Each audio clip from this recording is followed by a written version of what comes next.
Questions की series. तो उसी सीरीज को आगे बढ़ाते हुए हम देखते हैं, नेक्स्ट क्वेश्चन से शुरू करते हैं। तो देखिए, पहला हमारा क्वेश्चन है कि कौन सी संरचना केंद्रक विभाजन के समय एस्टर का निर्माण करती है। तो आपको बताना है केंद्रक विभाजन के समय एस्टर कौन बनाता है दोस्तों।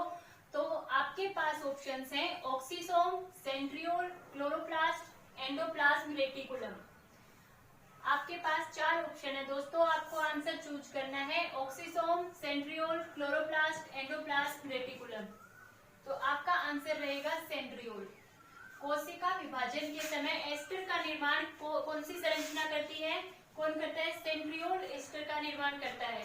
और ये जो सेंट्रियोल है ये सिर्फ प्राणी कोशिका में पाया जाता है, यानी कि जंतु कोशिका में, पादप कोशिकाओं में ये अनुपस्थित होता है।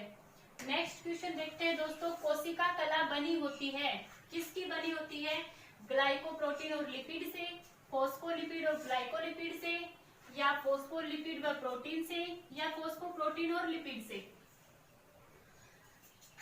कोशिका कला किसकी बनी होती है। तो दोस्तों इसका सही आंसर होगा फॉस्फोलिपिड व प्रोटीन से, फॉस्फोलिपिड व प्रोटीन से। इसका सही आंसर ये रहेगा। देखते हैं दोस्तों नेक्स्ट क्वेश्चन, लिपिड द्विस्तर दोनों ओर बाहर निकले रहने वाले प्रोटीन अणुओं को क्या कहते हैं। जो लिपिड द्विस्तर बनता है उसमें दोनों ओर जो बाहर निकलने वाला प्रोटीन रहता है उसको क्या कहेंगे, क्षारीय प्रोटीन, आंतरीय प्रोटीन, ग्लाइकोप्रोटीन या लाइकोप्रोटीन। लिपिड के द्विस्तर में जो बाहर प्रोटीन निकला होता है उसको कहते हैं आंतरीय प्रोटीन। इसका राइट आंसर ये रहेगा। देखते हैं दोस्तों नेक्स्ट क्वेश्चन, प्रोकैरियोटिक में नहीं होता। प्रोकैरियोटिक में क्या नहीं होता, डीएनए, क्रोमोसोम, न्यूक्लियर पदार्थ, न्यूक्लियर झिल्ली। प्रोकैरियोटिक कोशिकाओं में क्या नहीं होता, तो प्रोकैरियोटिक कोशिकाओं में होता नहीं, न्यूक्लियर झिल्ली नहीं होता, बाकी ये 3 होते हैं, डीएनए भी होता है, क्रोमोसोम भी होता है और न्यूक्लियर पदार्थ भी पाए जाते हैं। नेक्स्ट क्वेश्चन देखते हैं, वह कोशिका अंग जिनमें हाइड्रोलाइटिक एंजाइम होता है। तो दोस्तों बताइए वह कोशिका अंग जिसमें हाइड्रोलाइटिक एंजाइम होता है, माइक्रोसोम, लाइसोसोम, ऑक्सीसोम या लाइसोसोम। तो दोस्तों इसका सही आंसर रहेगा लाइसोसोम। ये ऑप्शन सेम हो गया, लाइसोसोम। हाइड्रोलाइटिक एंजाइम जो होता है वो लाइसोसोम में पाया जाता है और यही हाइड्रोलाइटिक एंजाइम है जिसके कारण से लाइसोसोम को आत्मघाती थैली कहा जाता है। हाइड्रोलाइटिक एंजाइम ही इसके लिए जिम्मेदार होता है जिसके लिए लाइसोसोम को आत्मघाती थैली कहा जाता है, सुसाइड बैग बोलते हैं जिसको। ठीक है दोस्तों, देखते हैं कुछ नेक्स्ट क्वेश्चंस। तो देखते हैं दोस्तों नेक्स्ट क्वेश्चन, डीएनए अणु बनता है, डीएनए अणु किसके सहयोग से बनेगा, pentose sugar, phosphoric acid, purine, pyrimidine. Second option आपके पास है pentose sugar plus phosphoric acid plus purine. Third option आपके पास है pentose sugar plus phosphoric acid plus pyrimidine. और फोर्थ ऑप्शन आपके पास है इनमें से कोई नहीं। तो बताइए दोस्तों इसका डीएनए अणु जो है वो किससे बनेगा, इसका सही आंसर क्या होगा। तो दोस्तों ये बनेगा pentose sugar, phosphoric acid, purine और पिरिमिडिन। जिसमें प्यूरिन जो हमने पढ़ा था जिसके अंदर 2 आए थे, क्या क्या थे उसके अंदर, गुआनिन और एडिनिन जो नाइट्रोजनी क्षारक थे। पिरिमिडिन में ये 3 होते हैं, साइटोसिन, यूरेसिल, थायमिन। जिनमें से यूरेसिल है वो आरएनए में पाया जाता है और थायमिन जो है वो डीएनए में पाया जाता है। उसके बाद पेंटोज सुगर की बात करें तो जो डीऑक्सीराइबोज शर्करा जिसे हम कहते हैं वही पेंटोज सुगर है। डीऑक्सीराइबोज शर्करा जो है वो वही पेंटोज सुगर है दोस्तों। तो डीएनए का अणु किससे बन रहा है, pentose sugar, phosphoric acid, purine और पिरिमिडिन के संयोग से। देखते हैं नेक्स्ट क्वेश्चन, डीएनए अधिकतर पाया जाता है, किस में पाए जाते हैं डीएनए के अंदर, झिल्ली में, माइटोकॉन्ड्रिया में या ए और बी दोनों में या इनमें से कोई नहीं। तो किस में पाए जाते हैं डीएनए, तो डीएनए जो है वो केंद्रक झिल्ली में भी पाए जाते हैं और माइटोकॉन्ड्रिया में भी पाए जाते हैं। तो इसका सही आंसर होगा ए और बी दोनों। देखते हैं नेक्स्ट क्वेश्चन। गुणसूत्र का सबसे बाहरी आवरण क्या कहलाता है? मैट्रिक्स, पेलिकल, क्रोमेटिड्स या केंद्रक कला? गुणसूत्र का सबसे बाहरी आवरण क्या कहलाता है दोस्तों? मैट्रिक्स, पेलिकल, क्रोमेटिड्स, केंद्रक कला। तो दोस्तों गुणसूत्र का जो सबसे बाहरी आवरण है वो पेलिकल होता है। ये पेलिकल सबसे बाहरी आवरण है और पेलिकल के अंदर जो पेलिकल से घिरा हुआ जो दूसरा आवरण होता है उसे मैट्रिक्स कहते हैं। और मैट्रिक्स के अंदर दो धागे नुमा संरचना पाई जाती है जिसे हम क्रोमेटिड्स कहते हैं। क्रोमेटिड्स जो है वो धागे नुमा संरचना होती है जो जिसके बाहर मैट्रिक्स का आवरण होता है और मैट्रिक्स के बाहर पेलिकल का आवरण होता है। ठीक है, अब देखते हैं नेक्स्ट क्वेश्चन। किसमें सम विभाजन होता है? कौन सी कोशिकाओं में सम विभाजन होता है? पुनरुत्पादक कोशिका, कायिक कोशिका, एक कोशीय कोशिका या इनमें से कोई नहीं? पुनरुत्पादक कोशिका, कायिक कोशिका, एक कोशीय कोशिका या इनमें से कोई नहीं? तो कायिक कोशिकाओं में सम विभाजन होता है, यानी जो कोशिका का विभाजन है वो सेम टू सेम दूसरी कोशिका बनाता है। देखते हैं इसके आगे नेक्स्ट क्वेश्चन। तो देखते हैं नेक्स्ट क्वेश्चन दोस्तों। कोशिका बनने से लेकर इसके विभाजन के द्वारा संतति कोशिका बनने तक होने वाली सारी प्रक्रिया को क्या कहते हैं? यानी कि कोशिका बनी, फिर उसका विभाजन होकर उसकी नई संतति का निर्माण हुआ, तो यहाँ तक होने वाली जो सारी प्रक्रियाएं हैं उस सारी प्रक्रिया को क्या कहेंगे? कोशिका चक्र, गुणसूत्र, पेलिकल या मैट्रिक्स? तो बताइए दोस्तों, कोशिका चक्र, गुणसूत्र, पेलिकल या मैट्रिक्स? तो इसका सही आंसर होगा कोशिका चक्र।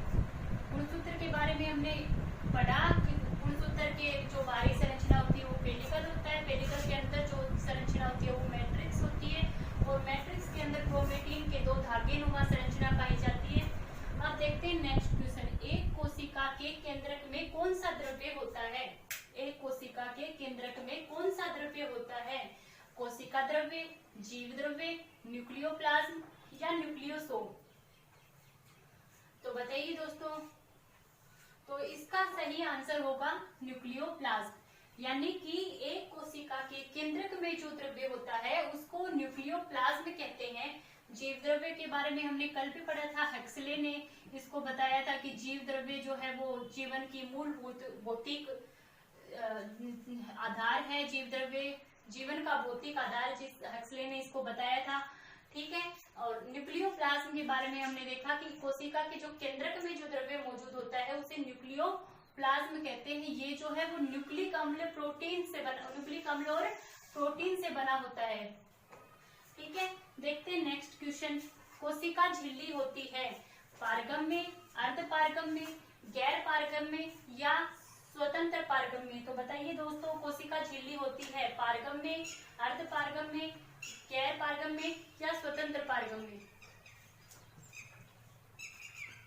इसको प्लाज्म मेम्ब्रेन भी कहते हैं। प्लाज्म मेम्ब्रेन, सेल मेम्ब्रेन और प्लाज्म मेम्ब्रेन भी इसका दूसरा नाम है। और इसको जो ये कोशिका झिल्ली जो नाम दिया था वो किसने दिया था? कोशिका झिल्ली नाम देने वाले थे नेगले और क्रेमर। नेगले और क्रेमर ने इसको कोशिका झिल्ली नाम दिया था। और ये जो होती है वो अर्ध पारगम में झिल्ली होती है। देखते हैं नेक्स्ट क्वेश्चन। निम्न में किसके मध्य सिनेप्स अंतराल स्थित होता है? किसके मध्य सिनेप्स अंतराल स्थित होता है? दो तंत्रिका कोशिकाओं के मध्य या दो गुर्दों के मध्य, मस्तिष्क या मेरुरज्जु के मध्य या इनमें से कोई नहीं? तो बताइए दोस्तों, दो तंत्रिका कोशिकाओं के मध्य होता है या दो गुर्दों के मध्य होता है या मस्तिष्क व मेरुरज्जु के मध्य होता है? तो इसका सही आंसर होगा दो तंत्रिका कोशिकाओं के मध्य जो है वो सिनेप्स अंतराल पाया जाता है। यानी कि तंत्रिका कोशिकाएं, जैसे कि ये एक तंत्रिका कोशिका है, इसके जो यहाँ से जो दूसरी तंत्रिका कोशिका जुड़ेगी इस स्थान को जो कहेंगे उसे सिनेप्स अंतराल कहेंगे।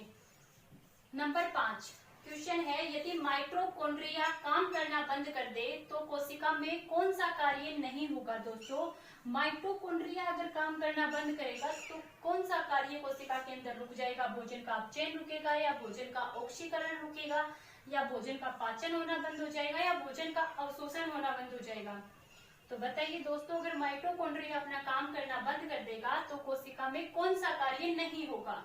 तो दोस्तों, इसका सही आंसर है भोजन का ऑक्सीकरण होना बंद हो जाएगा। भोजन का ऑक्सीकरण होना बंद हो गया मतलब कि कोशिका को एनर्जी मिलनी बंद हो गई। हमने देखा था कि भोजन का ऑक्सीकरण होने के बाद शरीर की कोशिकाओं को एनर्जी मिल रही थी, तो भोजन का ऑक्सीकरण होना बंद हो गया, शरीर की एनर्जी बंद हो जाएगी। देखते हैं कुछ नेक्स्ट क्वेश्चन दोस्तों। देखते हैं नेक्स्ट क्वेश्चन कि फलों और बीजों को आकर्षक रंग प्रदान करने का कार्य कौन करता है। ल्यूकोप्लास्ट, क्रोमोप्लास्ट, क्लोरोप्लास्ट या टोनोप्लास्ट। तो बताइए दोस्तों, फलों और बीजों को आकर्षक रंग प्रदान करने का कार्य किसका है। आपके पास 4 ऑप्शन है, ल्यूकोप्लास्ट, क्रोमोप्लास्ट, क्लोरोप्लास्ट या टोनोप्लास्ट। तो इसका सही आंसर होगा क्रोमोप्लास्ट। क्रोमोप्लास्ट द्वारा फल और बीजों को आकर्षक रंग प्रदान करने का कार्य किया जाता है। अब अगर पूछा जाए, यहाँ पर क्वेश्चन आपके लिए ये भी बन सकता है कि जो पौधे की पत्तियां हरे रंग की होती हैं, उनको हरा रंग प्रदान कौन करता है। तो उसका काम है क्लोरोप्लास्ट का। क्लोरोप्लास्ट जो है, जिसके कारण से पौधे की पत्तियां हरे रंग की होती है, और क्रोमोप्लास्ट जो है वो फलों और बीजों को आकर्षक अलग अलग रंग प्रदान करता है। नेक्स्ट क्वेश्चन देखते हैं दोस्तों, कोशिकांग जो प्रोटीन संश्लेषण में मुख्य भूमिका निभाता है, यानी कि कौन सा कोशिका का अंग है जो प्रोटीन संश्लेषण में मुख्य भूमिका निभाता है। लाइसोसोम और माइटोकॉन्ड्रिया दोनों, या एंडोप्लाज्मिक रेटिकुलम और राइबोसोम, या चौथा ऑप्शन है गोल्जी उपकरण। यानी कि आपसे पूछा गया है कि कोशिकांग जो प्रोटीन संश्लेषण में, यानी कि प्रोटीन संश्लेषण में मुख्य भूमिका निभाने वाला कोशिका का कौन सा अंग है। पहला ऑप्शन है लाइसोसोम, दूसरा है लाइसोसोम व माइटोकॉन्ड्रिया, तीसरा ऑप्शन आपके पास है एंडोप्लाज्मिक रेटिकुलम व राइबोसोम, ये और चौथा ऑप्शन दोस्तों आपके पास है गोल्जी उपकरण। तो दोस्तों, इसका सही आंसर होगा एंडोप्लाज्मिक रेटिकुलम व राइबोसोम जो है वो प्रोटीन संश्लेषण में मुख्य भूमिका निभाते हैं। अब नेक्स्ट क्वेश्चन देखते हैं कि द्वार कोशिकाओं को घेरते हैं। द्वार कोशिकाओं को कौन घेरे रहता है। केंद्रक घेरता है, रंध्र घेरता है, या गोल्जी उपकरण घेरता है, या माइटोकॉन्ड्रिया घेरता है। द्वार कोशिकाओं को घेरने की बात करी जा रही है। द्वार कोशिकाओं को कौन घेरता है। केंद्रक, रंध्र, गोल्जी उपकरण या माइटोकॉन्ड्रिया। तो दोस्तों, इसका सही आंसर होगा रंध्र। रंध्र द्वारा द्वार कोशिकाएं जो है वो घेरी रहती हैं। अब नेक्स्ट क्वेश्चन देखते हैं कि फर्न की स्त्री दाने में कितनी गिरवानाल कोशिकाएं पाई जाती हैं। गिरवानाल कोशिकाएं पूछी गई हैं दोस्तों, इसमें पूछी गई हैं, फर्न में पूछी गई है। फर्न की स्त्री दाने में कौन सी कितनी गिरवानाल कोशिकाएं पाई जाती हैं। 1, 2, 3 या 4। तो दोस्तों, इसका सही आंसर है 1। फर्न की जो स्त्रीदानी है उसमें गिरवानाल कोशिकाओं की संख्या सिर्फ 1 होती है। अब नेक्स्ट क्वेश्चन देखते हैं दोस्तों कि जीव द्रव्य किससे बना होता है। केवल कोशिका द्रव्य से बना होता है, या केवल केंद्रक द्रव्य से बना होता है, या कोशिका द्रव्य व केंद्रक द्रव्य दोनों से बना होता है, या फिर कोशिका द्रव्य, केंद्रक द्रव्य और अन्य जो कोशिकांग हैं उन सब से बना होता है। बात करी जा रही है दोस्तों जीव द्रव्य की। जीव द्रव्य के बारे में हमने पढ़ा कि जीव द्रव्य जीवन का जो है आधार है वो है जीव द्रव्य। तो किससे बना होता है। तो दोस्तों, इसका सही आंसर होगा कोशिका द्रव्य, केंद्रक द्रव्य और अन्य कोशिकांग। इसका मतलब ये हुआ कि जो कोशिका का संपूर्ण जीवित भाग जो है वो जीव द्रव्य कहलाता है। कोशिका के अंदर जो भी जीवित भाग पाया जाता है उसे जीव द्रव्य कहते हैं। यानी कि जीव द्रव्य कोशिका द्रव्य, केंद्रक द्रव्य और अन्य कोशिकांग द्वारा बना होता है। ठीक है दोस्तों, तो इतने क्वेश्चन हमने करे हैं। इसके बाद नेक्स्ट क्वेश्चन हम कल के वीडियो में देखेंगे। और वीडियो आपको कैसा लग रहा है करके जरूर बताएं, और आपकी जो भी सुझाव